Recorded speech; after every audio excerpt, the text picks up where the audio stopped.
Good morning and welcome. Our opening reading this morning is a reading called Hospitality is Blessing from Kanan Banana of Zimbabwe. Open our eyes. Open our eyes that we may see the deepest needs of people. Move our hands that we may feed the hungry. Touch our hearts that it may bring warmth to the despairing. Teach us the generosity that welcomes strangers, and let us share our possessions to clothe the naked. Give us care that strengthens the sick. Give us courage in the quest to set the prisoner free. In sharing our anxieties and our love, our poverty and our prosperity, we bless the world. Yes, indeed, we bless the world with our hospitality. We're going to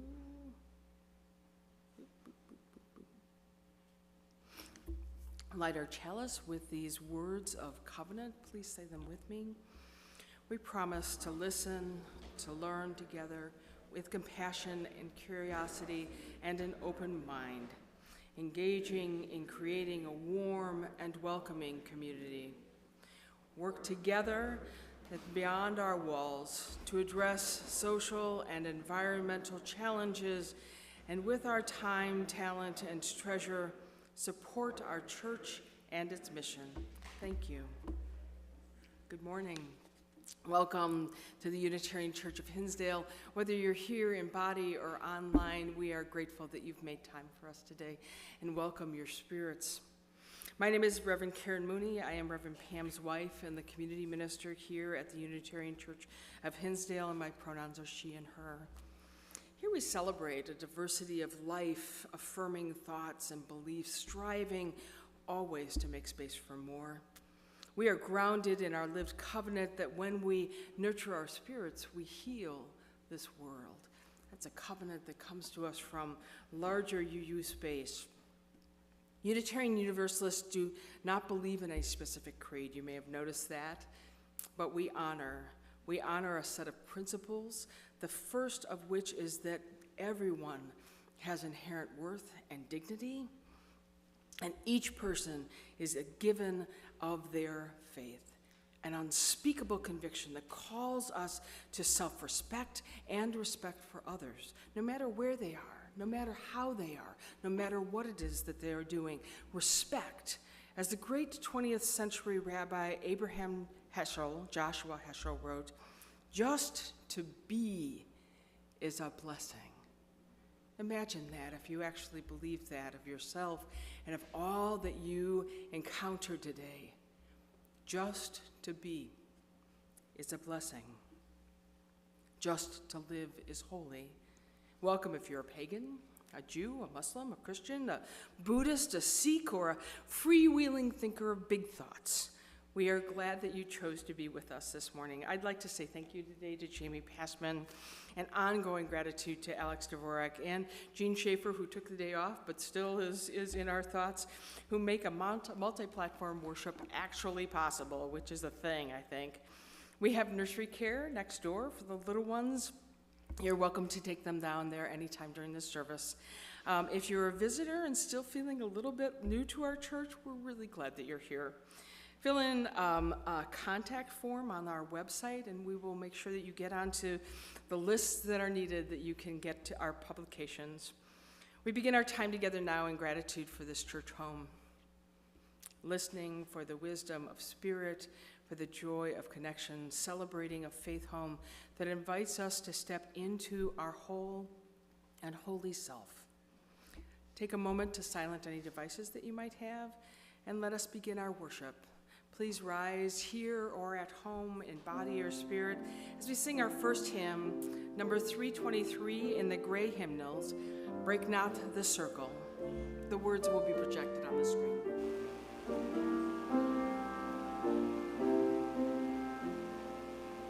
Break not the circle of enabling love, let people grow forgiven and forgiving. Break not the circle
you so much. I'd like to invite Pam Fodor forward now for our story for all ages, Love Z.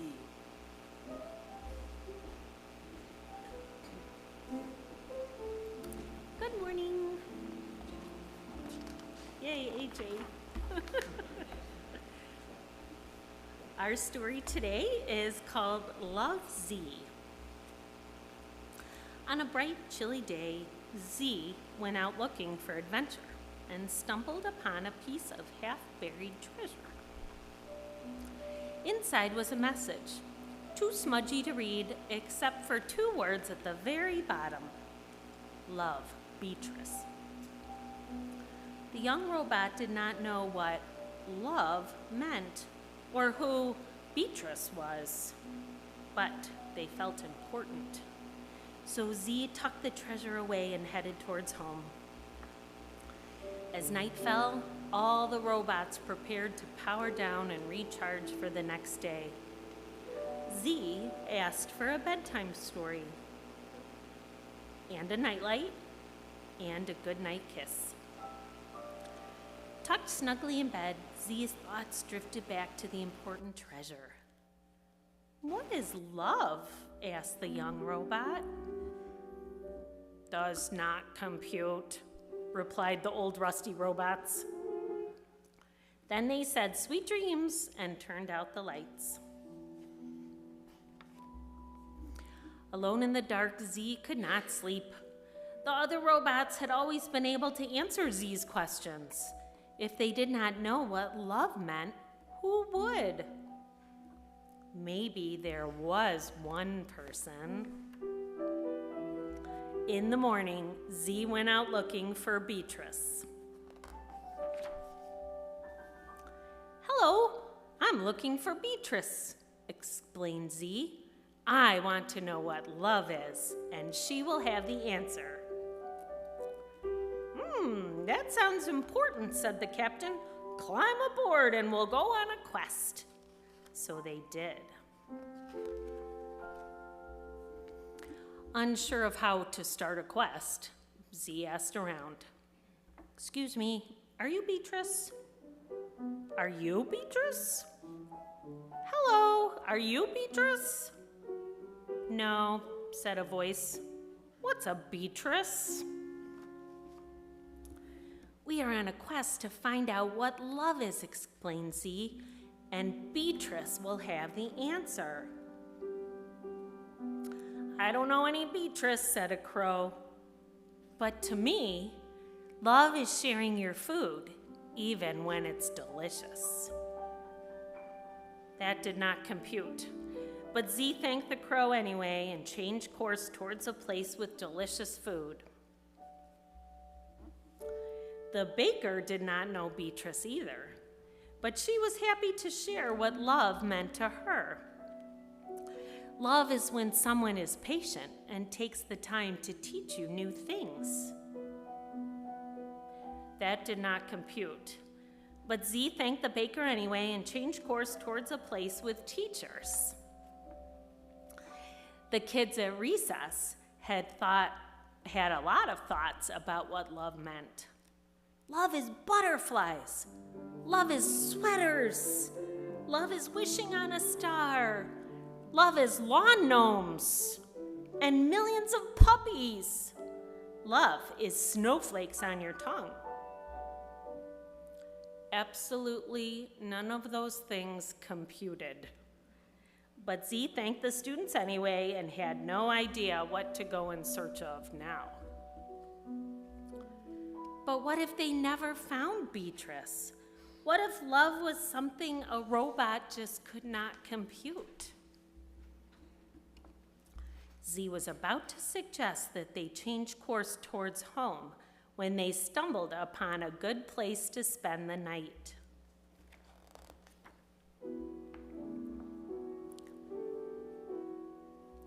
"Hello, we are on a quest." "Oh, never mind." "Hello, I'm Beatrice," said the woman. Z could not believe their luck. "What are you doing out there in the cold?" asked Beatrice. Looking for you, explained Z. I want to know what love is, and I thought that you would have the answer. Beatrice paused to think. She thought while she delivered cookies, and thought some more while she played a game with Z, and thought some more while they danced and laughed. Love is difficult to explain, but it's warm and cozy and safe. You'll know it when you feel it. Z hoped she was right. It's getting late, said Beatrice. Let's get some rest. And so the young robot was prepared to power down and recharge for the next day when the old rusty robots arrived unannounced. Z, you were gone. We were so worried. But we found you. And we brought your favorite bedtime story and your nightlight and your goodnight kiss. So tucked snugly in bed, Z felt warm and cozy and safe. It was a feeling the young robot had felt many, many times before. But now it had a name. Love, Z.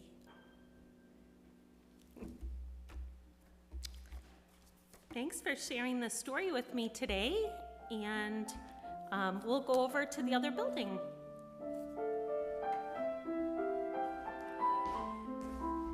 Please join me with singing the children out.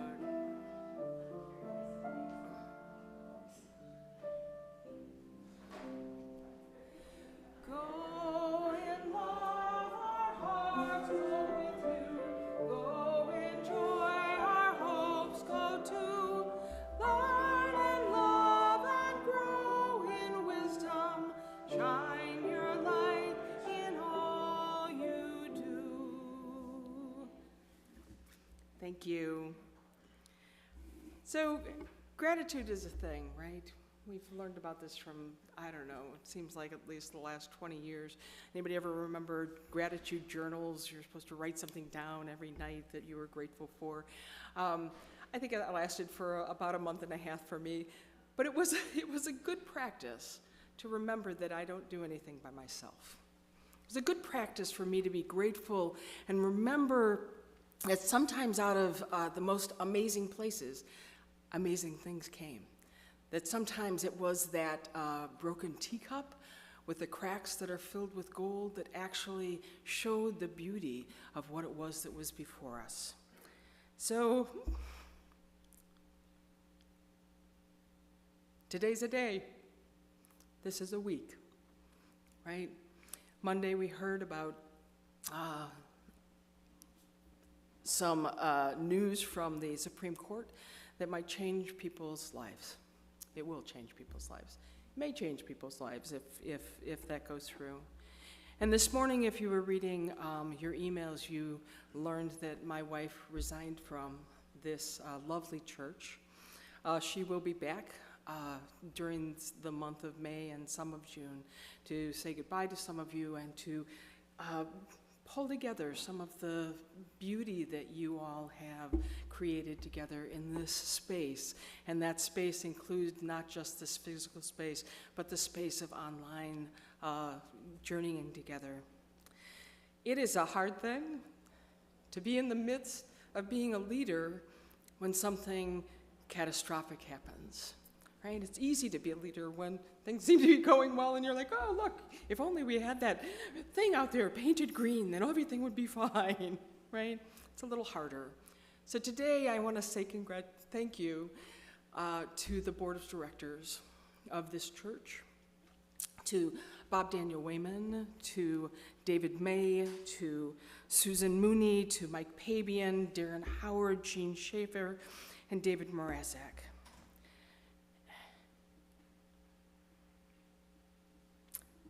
We say often that people embody the spirit of this church, but indeed, right now you are doing that. That in the midst of this place where so much has changed and so much seems on the horizon to be coming at us like a tsunami, that you are implanted in a place by all of these people to take up the leadership at this time, as well as in good times, to be able to lead this church forward into whatever it is that's next. And here's the thing that I want you all to remember. Whatever it is that's next is always what happens when you wake up in the morning, right? I love it that John Lennon used to say, life is what happens when we're making plans, right? So beautiful. But truly, I don't know, anybody ever gotten really wild news, both good or bad? I'm pregnant. I have cancer. The car won't start, right? Life happens all the time. And it's the leaders that stand with us, that listen to us, that are willing to be able to take on that role of seeing the whole and holding that are the people that we give gratitude to today. And I expect that all of you probably will take on some of those leadership roles over this time. So thank you to this church as well. If you have people that you are grateful for, and you're on Zoom or on the YouTube, please feel free to add those names into the chat. Remember that we are public on YouTube, so first names only. We turn now to the offering of this place. Wait, no, let me go back to this, because apparently the video is going to start right away, which is great, yay. Out of the gratitude for our gratitude and fullness, we bring our gifts to this church and community. We work together here at church to make the world a little bit better place. Now is the time that we share from our blessings towards everybody in the world. And this month we have, and most every month, the second Sunday of the church year, we give something to a special cause that is representative of one of our social justice task force. Today we're going to give money to Perfect Pooches as an acknowledgement of the animal ministries that goes on in this congregation. I'm going to play this video and you'll be able to see some cute dogs and also a little bit more about their organization.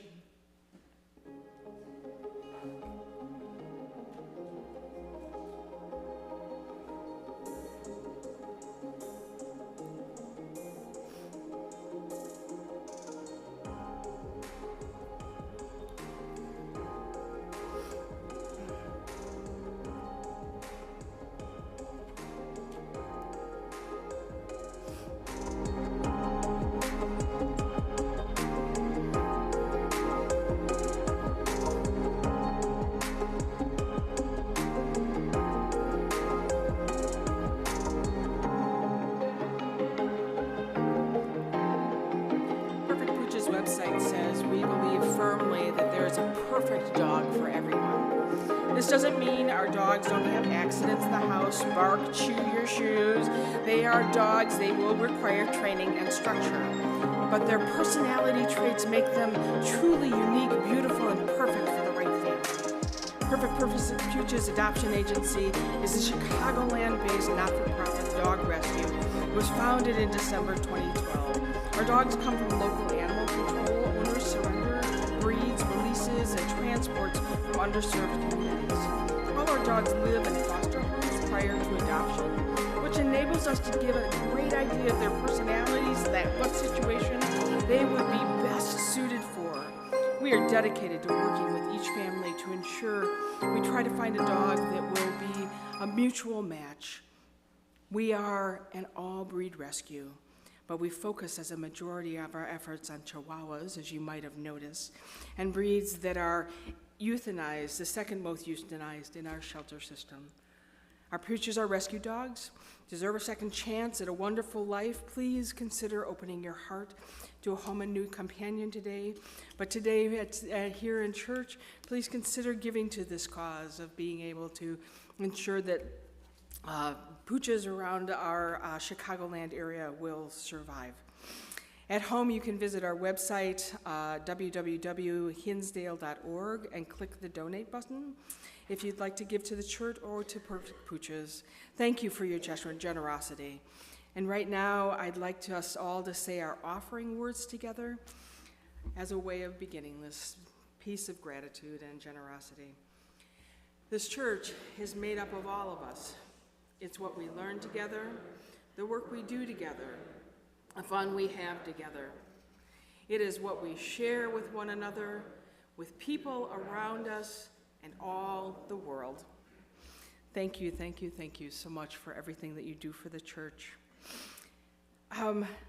Another thing that's happening at church or in the world today is that it's Mother's Day, right? Because why not have a cacophony of goodness to be able to be here with? And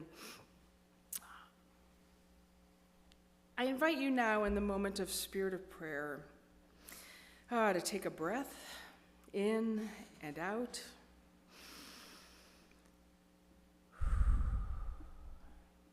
Really let it sink into your belly.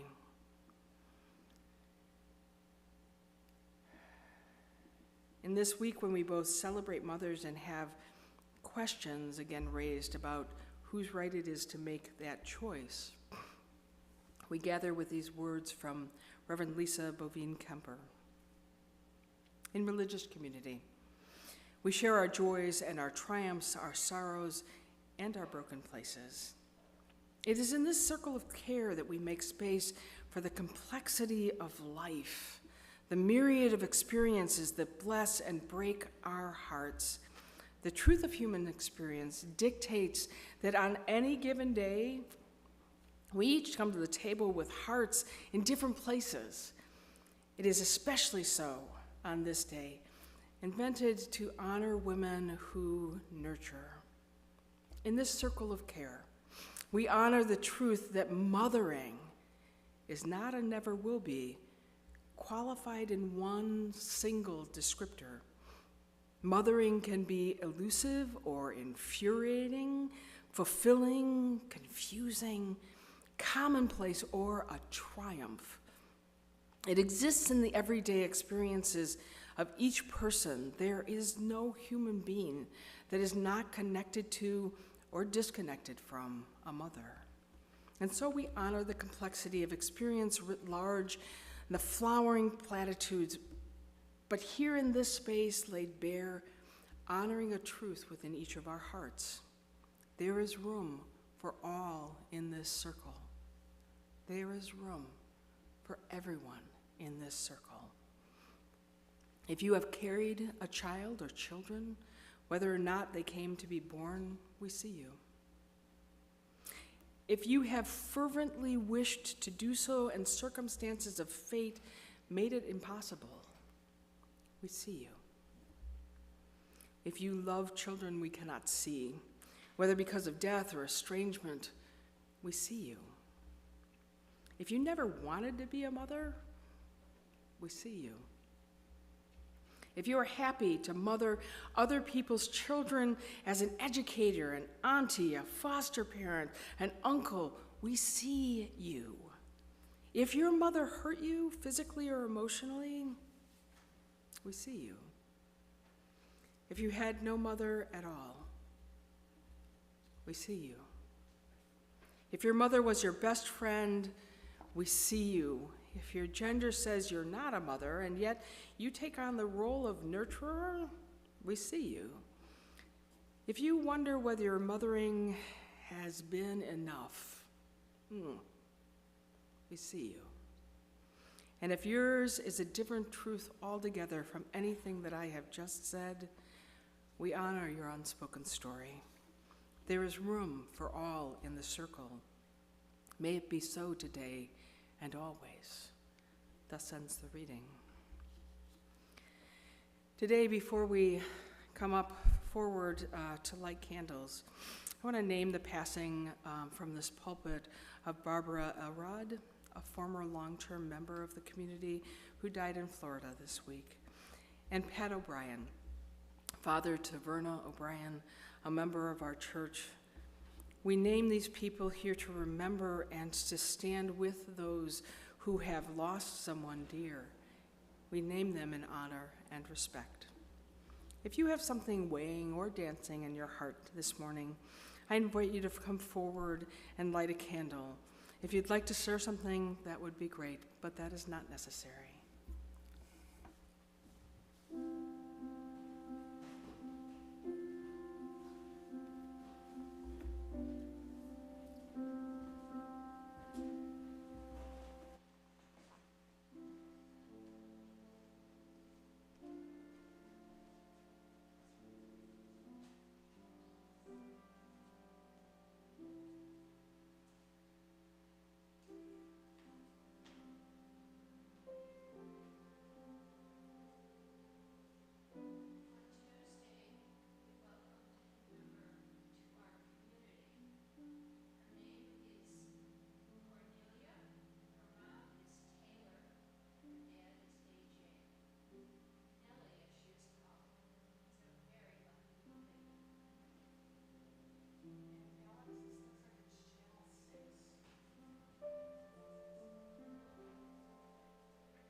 I want to second what Suzanne just said. I felt so many emotions when I saw that announcement this morning. Reverend Pam is simply an amazing woman, and I just feel as if we are all so fortunate to have been blessed by her ministry. When you think of what Pam went through,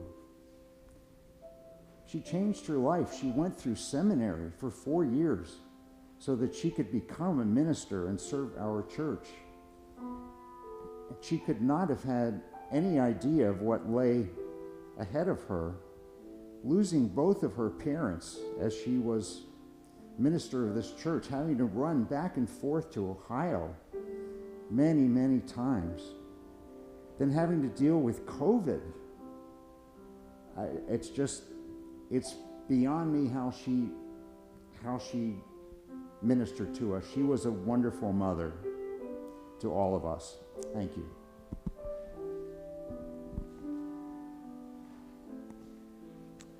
I say the same thing for Pam. We're going to miss her. She's been through a lot, and she has all our support. Thank you, Karen. We'll miss you. This has been a bad week for all of us with the news. And I was really down about and really concerned about the future.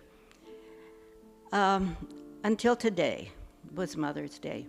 Our youngest daughter came over, we had breakfast, and we're going to have dinner and go to a recital this afternoon with our other daughter downtown. So that'll be nice. But my younger daughter did horses when she was in junior high. And she showed us the Kentucky Derby. If you haven't seen it, and if you've been down all week, I encourage you to look on Facebook and watch it. It is amazing. And the candle that I lit for today was for this wonderful horse, Rich Strike. I encourage you to see it. It'll make your day. It'll make your week. Okay, I'm not going to make a long speech. I lit a candle for Reverend Pam that she is able to go on with her life, and we'll miss her greatly. And the other candle I lit was for my friend Sharon, who's in Oregon, who's recovering from surgery. Thank you all. We light these 3 final candles. One for all of those things that are still sitting within the silent sanctuary of your hearts, but are too gentle to share with us today. One for everyone that defines themselves as a mother or a nurturer, that you know the gift that you have given and the gift that you still give to this world, regardless of whether or not it seems like it made it across the footlights. And this final one for this wonderful, wonderful community that goes on and goes forward and takes care of one another through this time and through all times. We're grateful that you're here. If you would join me now in singing Spirit of Life, number 123, in your gray hymnals.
Oh, sorry, I didn't put up the words. You've all memorized that song. Good for you. Our reading today is from Rebecca Tossing, activist who you can see on the screen for disabled rights and an activist for all of us, called Wild Emancipation for Us All. When I was small and just learning how to do life in my body, I didn't hesitate, didn't hold back, didn't worry how it would look. I didn't look for clues or ask for a line. My imagination ruled. I was entirely free to be driven by the innovation my body inspired. This is the wild emancipation I wish for all of us. A world where we are all free to be, to move, to exist in our bodies without shame. A world that isn't interested in making all of its human operate in this exact same way. A world maybe a bit like Jay-Z, right, where we can explore that which we don't understand and come to find that what somebody else has defined is exactly what's there for us. A world that instead strives to invent more, include more, imagine more. That world sees the humans existing on the margins and says, you have what we want. What barriers can we remove? What barriers can we remove so that we can have you all around? What do you need? How can we make that happen? Thus ends the reading.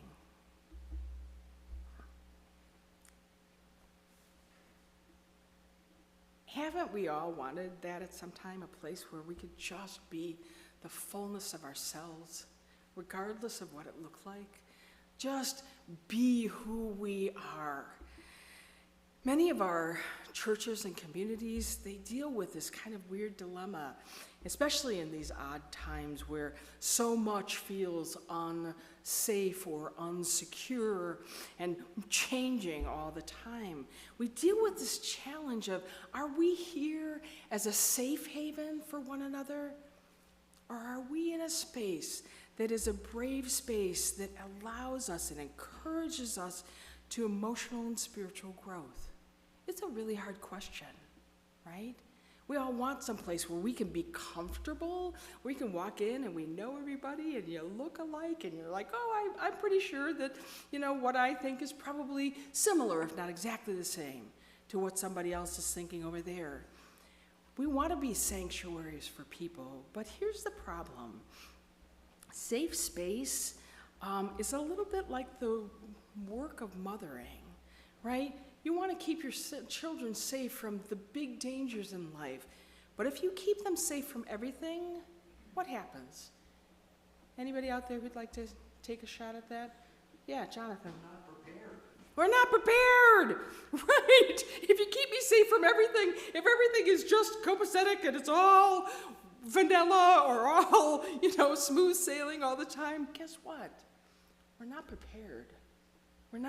we're not moving and living in real life. This thing about safe space is kind of an interesting thing to me, because safe space and the language of safe space came out of the LGBTQ plus communities in the 1970s. Essentially, the LGBTQ plus folks said, you know, we need a place where we can be safe, because the streets out there are dangerous for us, right? Our leaders are getting killed. Our people are dying or getting beaten or all kinds of things. And they said, we want a place that is a safe space where we know that we can go and be with people who are having that same experience, and we can talk about what it is that's happening, how we survive, what it is that we can do. But that safe space was so that they could actually go through very real threats to their lives because of their existence. It was a space that was created so they could talk about that and be able to move on from that. And here's the funny thing, the concept of safe space sounds so amazing, right? That some of us started to gravitate towards it because it sounds so amazing, but it wasn't necessarily for us. What happens when you're always safe? What happens if your ship never tries the waters outside the bay? What happens if all that you do is do what it is that you know that you can do, what you know that you should do, if you only ever do what is prescribed for you? Oh my gosh, in a room of Unitarians, I know that that's not true for any one of you, right? How many of you came here from a different religion, right? Oops, sorry, not what your parents expected, right? How many of you here identify as somebody who has a disability that might not be seen? You don't have to raise your hand if you don't want to. Thank you, Jonathan. How many of you hold something in your heart that you wonder about if you told somebody they might not like you? We are all people who have lived in places where we have taken chances because of who we are, right? We all hold that place. And so this concept of wanting to be a safe place is so ingrained in us. I want to be safe. I want to be up here and say, it's going to be okay. Don't worry. Everything's going to be fine. And I can say, it's going to be okay. Don't worry. Everything's going to be fine. But the truth is that churches were never supposed to be places that were only safe. Right? They're places where we learn how to take the chances that are given to us by the life that we are leading in order for us to be the full human beings that we are. Safe spaces is an interesting concept, and I would say that so there are some times that it's really needed. But if that's the only place that we inhabit, we're not living our fullness of our lives. I would argue that one of the things that our churches take on the best is the capability of being able to be brave spaces as well. To take that chance, to say, you know what, I have an invisible malady. I need hearing aids. You can ask my wife Pam when you see her how many jokes we make about what I can't hear in the car. Have I bought hearing aids? I bought hearing aids. Do I wear hearing aids? Oh, not always. Am I wearing hearing aids today? No, I'm not. None of you probably knew that, right? But it's something that I share today as an example of we need to be places where we can be uncomfortable sometimes. I hate that I need hearing aids. I'm 60 years old. It seems like something that should be for older people.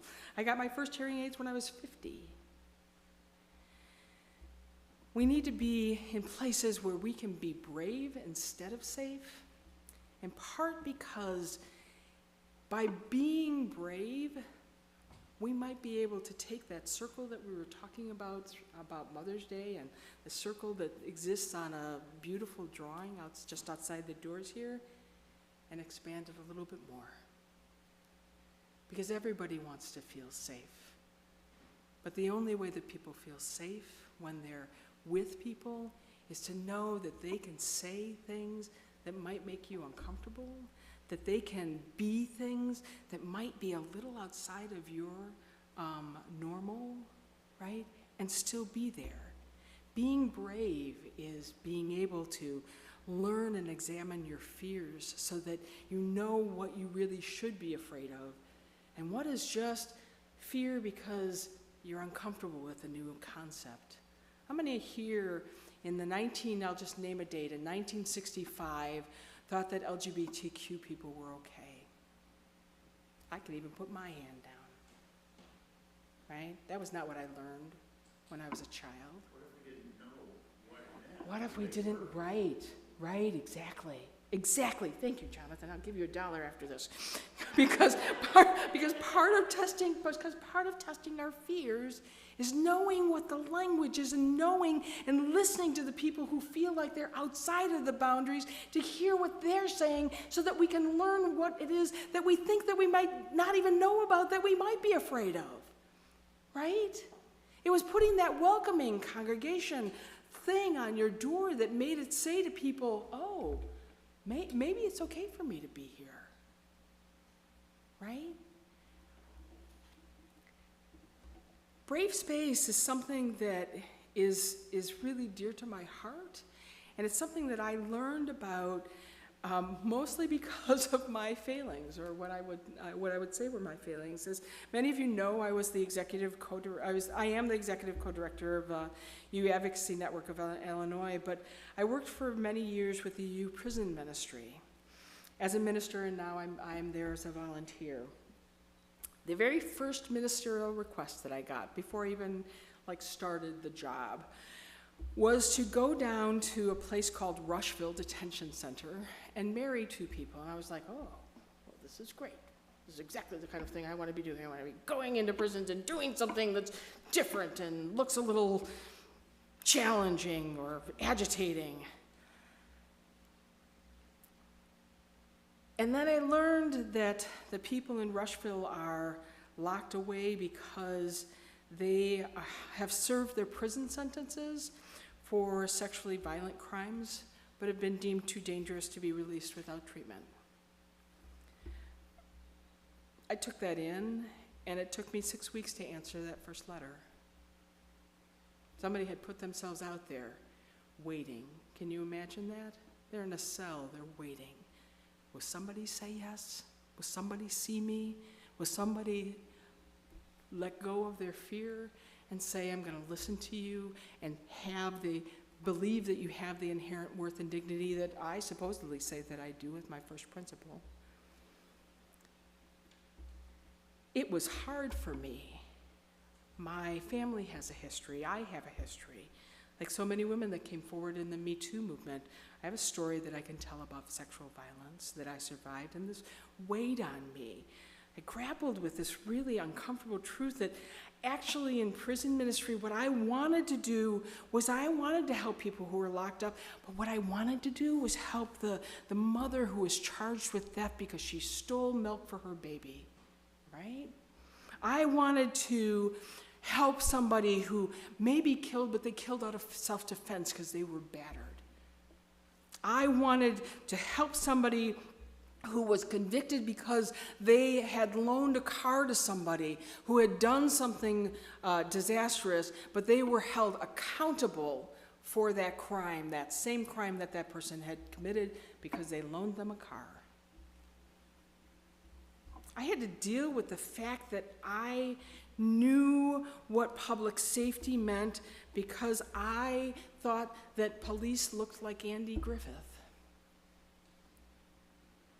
It was a system that, as I learned about it more and more, I understood maintains this illusion of safety for people that look like me and maybe like you.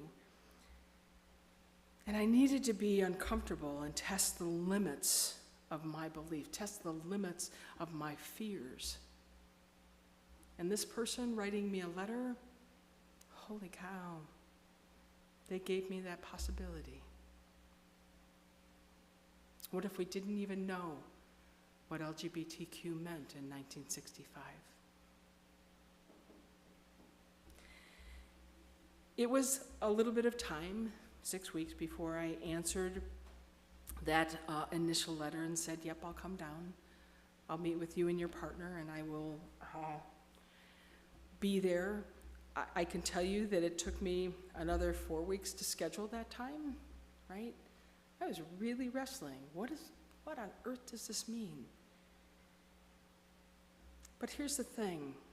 People like M, the first half, one of the half of the couple of the Rushville couple that I married, he boldly stood up and sued the system and said, I am here.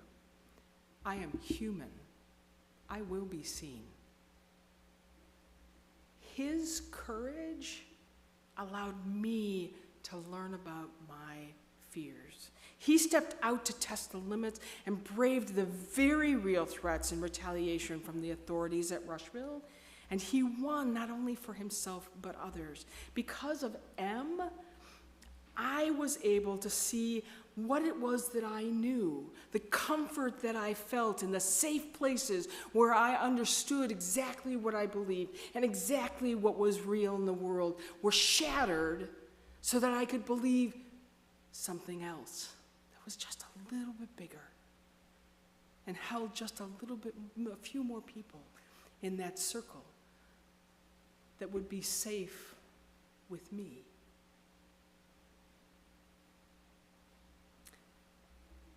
Because of M, I was able to see my knowings and grow. These folks at Rushville, they found love, even during the greatest calamity. It was me who was wrestling like Jacob, with a very lightweight understanding of what dignity actually meant, what it meant to treat somebody with dignity and respect. We all need to create and engage brave space, to learn more, to act differently, to reflect on what it is that we know, and to go out and say, oh, maybe somebody else can be safe here too. Here's the funny thing, and what I think is real for our churches. If we learn here how to do that, reflecting and expanding, we can take that out into the world as well. Because it is practicing being able to stand with somebody who's been brave enough to come in and say, hey, I want you to know whatever it is that you don't know about me, right? That braveness of being able to say, you're standing up there and you're speaking a truth and you're taking a huge stroke of courage to do that, I'm going to come and stand with you. So that at the very least, you know you are not alone. That act is actually something called becoming a true partner.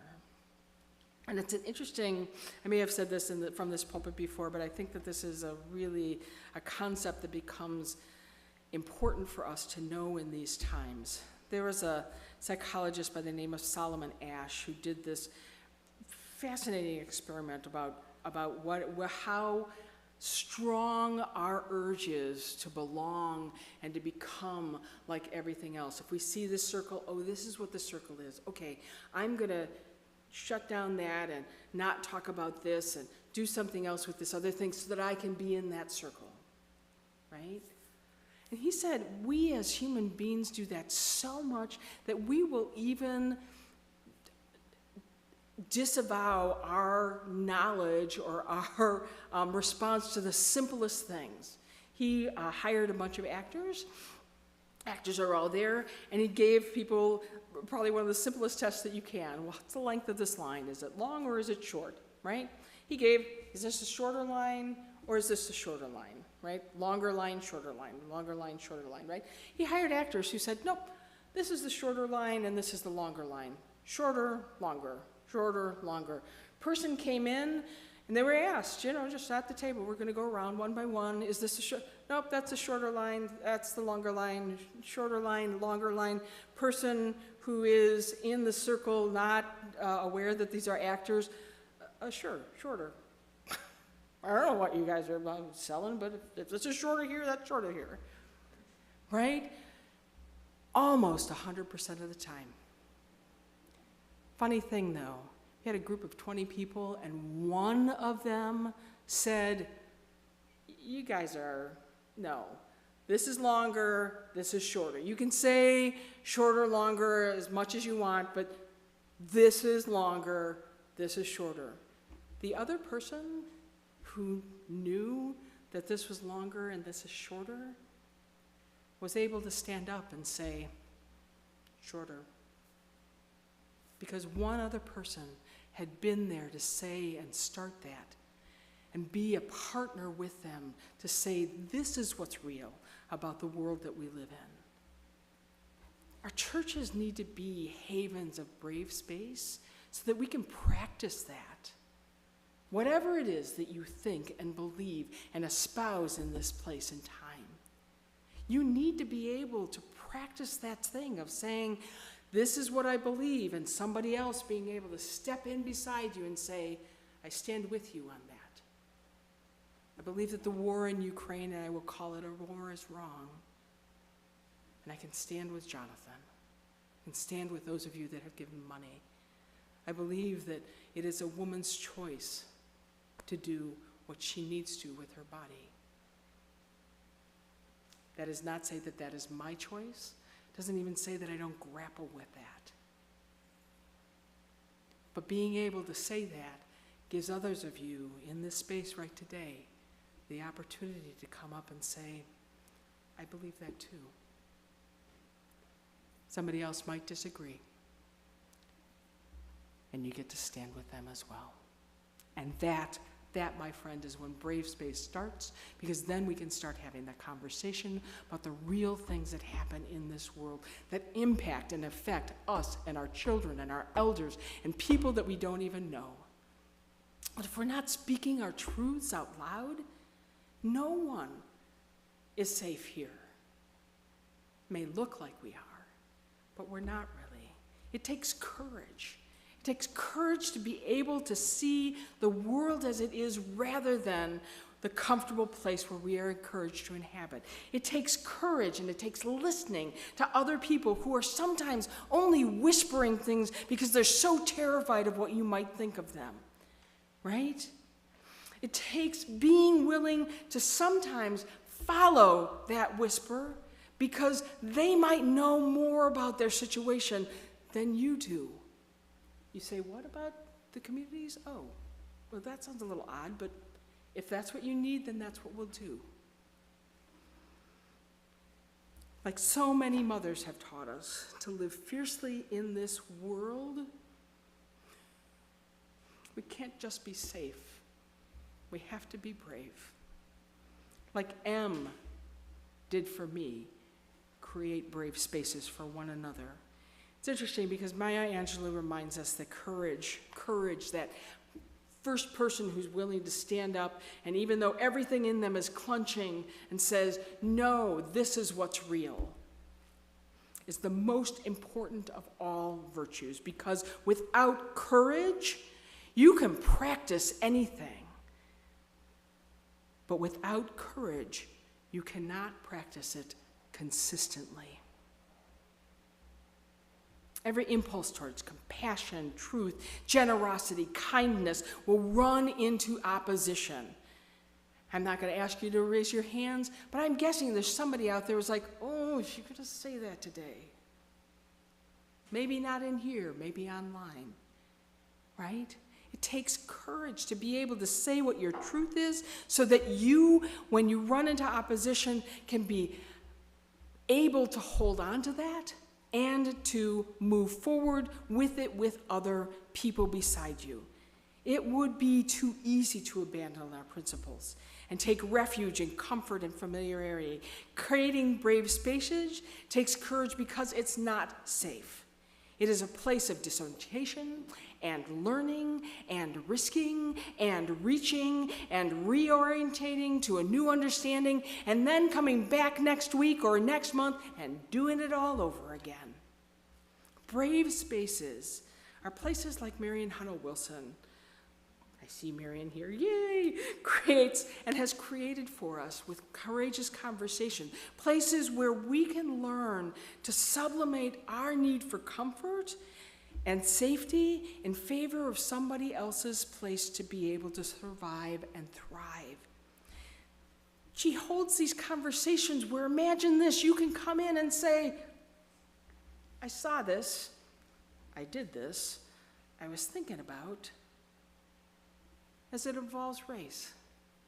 One of the most shame-filled places of conversation in our world. She holds that space and holds it open for us so that we have a safe place to be able to examine those things and then take a new way of being in the world with us out. I want to be clear. We create brave spaces to stand in solidarity with those on the margins of the world, to stand in solidarity with those whose lives have been destroyed by transphobia, by immigration laws, by the prison industrial complex. We have to be able to know and practice and understand what it looks like to be courageous about speaking out about climate change, about science, about the racism that we see in our world, most especially as we continue practicing courage and brave spaces to wrestle with the things that we see even here in our communities. As we listen and hear from others on the margins, we're in this moment in Unitarian Universalism where there are people who are no longer whispering, they're really shouting. Mostly people who identify as black, saying, Unitarian Universalists, you are not showing up in the way that you say that you will. I'm looking and I see, and I, as a black person, I'm speaking from somebody else's perspective now. I don't see the welcome that you think that you have. I don't see the places where you think that you're being so open and honest about all of the things that I am part of the web, that I am treated with dignity and respect, that I am able to have a voice.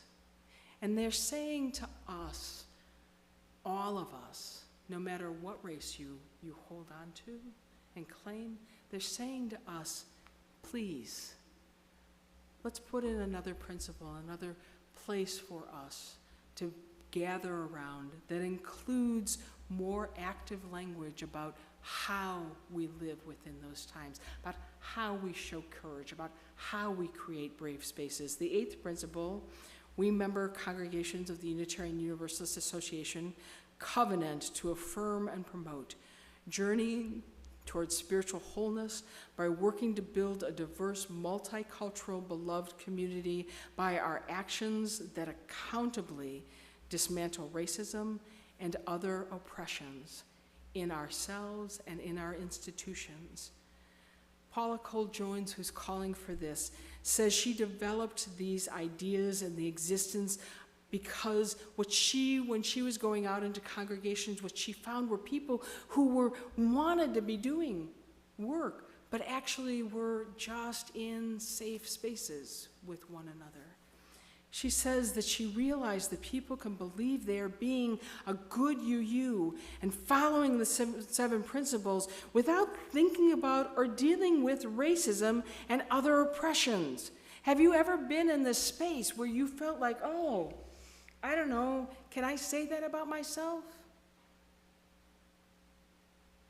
We need a principle that allows us to say we are called to actively look at who we are, to actively listen, to actively follow, to actively act as if our safety is not always the primary thing, that sometimes there are other people who have fought life so hard that they deserve a place to be safe too.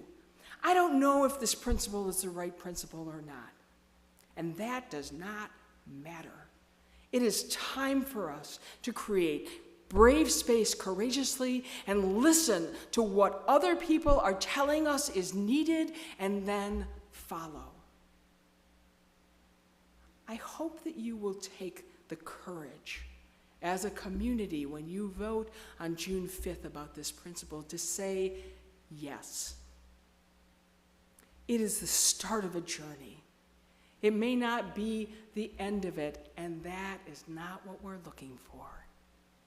Let us take our boats out of the harbor and into the seas so that we know we have the courage to follow others' leads and to be able to be brave so that others might be safe.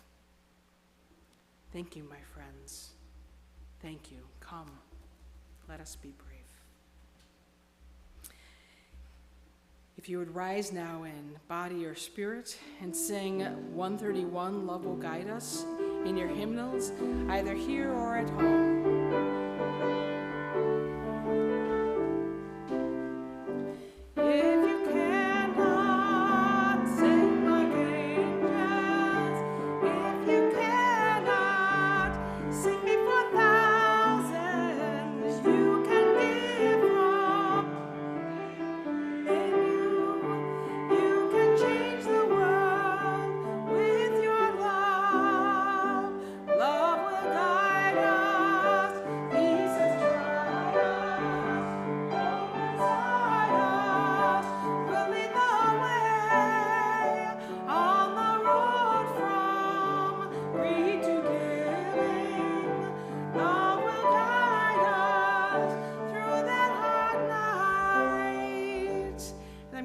You to stay standing for just a moment as we extinguish this chalice.